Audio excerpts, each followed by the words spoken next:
Oui, Ils sont fermés aussi pratiquement. Quand un tel drame frappe votre pays, oui. Il faudrait qu'il y ait un sentiment de solidarité, un élan de compassion, mais surtout un effort de compréhension pour essayer de taire les divergences, mais aussi de calmer nos ardeurs, parce que la préoccupation majeure et la préoccupation nationale, c'est de pouvoir maîtriser ou de limiter les dégâts autant que cela soit possible. Oui. Mais malheureusement, vous savez, comme on aime à le dire dans ce pays, nous sommes tous nostalgiques et nous sommes tous alarmistes.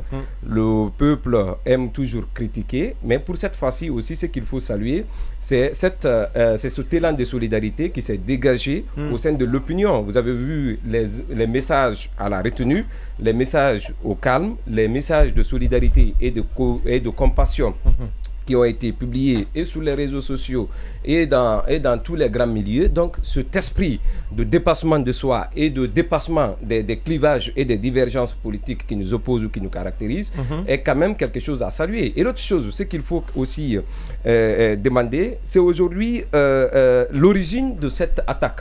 Parce que selon ce qu'on m'apprend, à 23h47, il y a eu des détonations, il y a eu des crépitements d'armes aux alentours avant que le brasier ne soit constaté.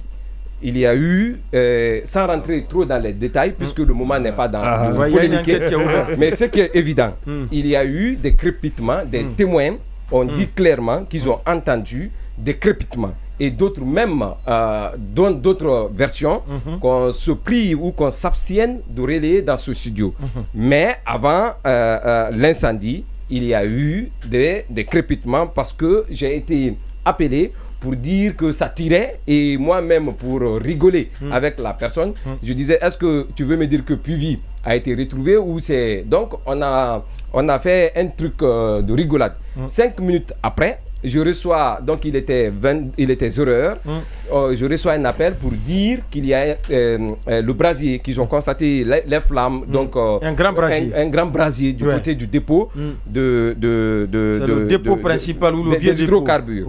Mais si c'était un incendie qui était provoqué, disons-le, si c'était d'origine accidentelle, je me demande, vous savez, dans un endroit aussi stratégique et important, il y a ce qu'on appelle le système d'alerte maximale qui est activé. Le dispositif il y a cette machine qu'on appelle l'alerteur là qui sonne, qui pouvait l'alarme justement, qui pouvait alerter pour dire qu'il y a un danger. Mais il faut voir comment c'est intervenu.